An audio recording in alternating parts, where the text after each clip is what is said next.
What if everything you thought you knew about Rasheeda and Kirk Frost was a lie? Fans are shocked as whispers of betrayal, secret deals, and explosive arguments resurface, exposing a dark truth that could finally shatter their already toxic marriage forever. The house was quiet, the kind of quiet that feels heavy instead of peaceful. Rasheeda stood in front of the mirror, adjusting her earrings, practicing a smile she had perfected over the years. To the world, she was strong, unbothered, and winning. But behind that smile, something was breaking. Her phone buzzed. She glanced down. One message, no name saved, just a screenshot. Her fingers tightened around the phone. Rasheeda whispered, "I knew it." In the living room, Kirk Frost was laughing on the phone, loud and careless, completely unaware that the ground beneath him was starting to crack. Rasheeda walked in slowly and placed the phone on the table. "Explain," she said. Kirk looked down, then up at her. His smile disappeared. "Explain what?" "This," she snapped, sliding the phone closer. He stared at it for a few seconds too long. "That ain't what it looked like." Rasheeda laughed, not because it was funny, but because it was insulting. "You always say that, every single time." He rolled his eyes. "You trippin' again." That word, again. Something inside her snapped. "I defended you when everybody called you a liar," she said, her voice shaking. "I stayed when they laughed at me. I stood next to you when I looked stupid on national TV." Kirk crossed his arms. "So now you throwing that in my face?" "I'm throwing the truth in your face," she shot back. This wasn't new. This was a pattern. Years earlier, she had promised herself she wouldn't become this woman, the one begging for honesty, the one explaining basic respect to a grown man. But here she was. Friends had warned her, family had warned her, fans had warned her. She ignored them all, because love makes you deaf. Kirk grabbed his keys. "I'm not doing this right now." "That's your favorite move," Rasheeda said. "Run." He paused at the door. "I'm going to cool off before you say something you regret." She smiled sadly. "I already regret staying." That stopped him. For a moment, it looked like he might say something real. Something honest. Instead, he walked out. The door slammed. Rasheeda sank onto the couch, staring at the wall. Her phone buzzed again, and again. Messages from friends who had noticed the tension, who had heard rumors, who had seen things they didn't want to believe. One message read, "Sis, I didn't want to be the one to tell you." Her chest tightened. She typed back slowly, "Tell me everything." Across town, Kirk sat in his car, gripping the steering wheel. His phone was blowing up too, but not with concern. With panic. "Did she see it? You good. You said you had it under control." He muttered, "Damn." What Rasheeda didn't know yet was that this wasn't just about another woman. It was about money, trust, control. Behind the scenes, decisions had been made without her, accounts she didn't recognize, conversations she was never meant to see. People close to them had started choosing sides quietly. Some felt sorry for Kirk. Most felt exhausted for Rasheeda. "She tired," one friend said. "You can see it in her eyes." At dinner with friends a few days later, Rasheeda barely touched her food. "You okay?" someone asked. She nodded. "I'm fine." But everyone knew that tone. That was the tone of someone surviving, not living. Meanwhile, Kirk was spinning his own version of the story. She overreacting. She don't trust nobody. She different now. Different because she finally stopped believing excuses. Back home, Rasheeda opened a drawer she hadn't touched in years. Inside were old letters, old photos, old memories of a man who promised her forever. She picked one up and whispered, "Who are you now?" That night, they slept in the same bed, back to back, miles apart. No apologies, no good nights, just silence. And silence can be louder than screaming. The next morning, Rasheeda made a decision she never thought she'd have to make.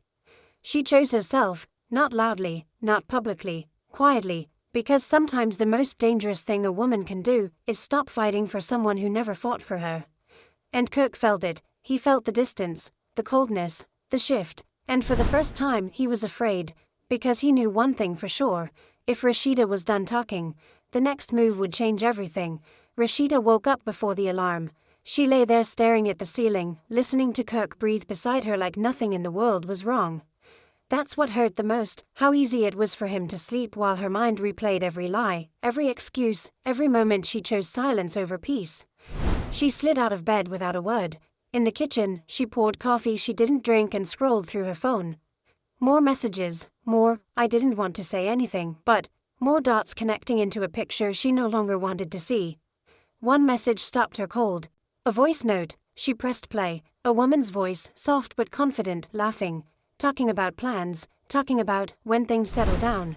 There was no mistaking whose voice answered back. Kirk Frost. Rasheeda didn't cry. She stood there, phone in hand, feeling something unfamiliar rise in her chest. Relief, because doubt was finally gone. When Kirk came into the kitchen, she didn't look up. "Morning," he said carefully.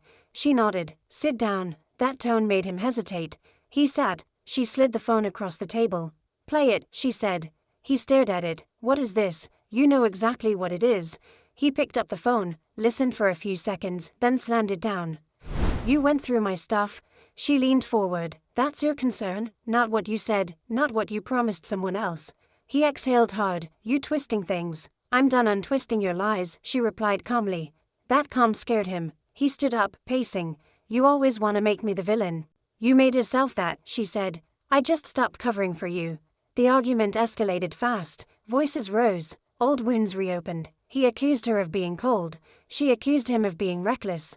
He brought up her success. She brought up his insecurities.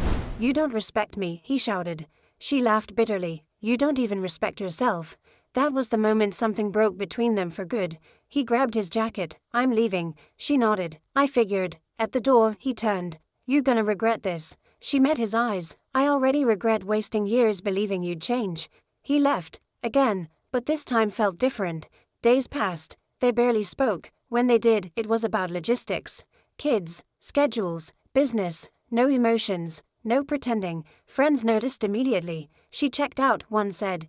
"That woman is gone." Behind the scenes, Rasheeda started asking questions she had avoided for years. About finances, about contracts, about decisions made without her signature. What she found made her sick. Accounts she didn't recognize, money moved without explanation, deals discussed behind her back. This wasn't just betrayal of the heart. This was betrayal of partnership. She confronted him again, this time with paperwork. "You want to explain this?" she asked, laying everything out. He didn't yell. He didn't deny. He got defensive. "You don't trust me at all?" She shook her head. "Trust is earned. You spent it." That's when he snapped. "You act like you're the only one hurting." She stood. "I'm the only one who stayed." That line ended the conversation. Word spread fast through their circle. Some people called Kirk, urging him to fix it. Others told Rasheeda it was time to let go. The family was left divided. One relative told her, "A woman can forgive a lot. But once she sees the pattern clearly, love turns into memory." Fans started noticing changes too. No more couple posts. No appearances together. No explanations. Just silence. And silence speaks. One night, Kirk showed up late, smelling like regret and alcohol. He sat on the edge of the bed. "I messed up." She didn't respond. "I said I messed up," he repeated. She finally looked at him. "That's all you got?" "I don't know what you want me to say." "I wanted honesty 10 years ago," she replied. "Now I want peace." He reached for her hand. She pulled away. That rejection hit him harder than any argument. "Are you leaving me?" he asked quietly. She paused. "I'm leaving the version of myself that kept accepting this." He looked at her like he didn't recognize her. And maybe he didn't, because the woman in front of him wasn't begging, fixing, or forgiving. She was done. The next morning, she packed a bag. Not everything, just enough. As she walked out, she turned back once.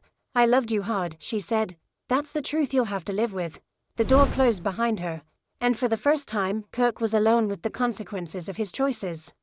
No one to blame, no one to gaslight, just silence. And that silence was unforgiving. Meanwhile, Rasheeda drove forward, unsure of what came next, but certain of one thing. She would never shrink herself again for someone who thrived on breaking her. And whatever happened after this, there was no going back. So now you've heard it all, and the question is sitting heavy: was this the final breaking point for Rasheeda and Kirk Frost, or is there still another twist waiting to explode? Fans are shocked, emotions ran high, and the family was left divided, but the story feels far from over. Now it's your turn. If this drama had you locked in, make sure you like this video, subscribe to the channel, and drop a comment below. Whose side are you on, and what do you think happens next?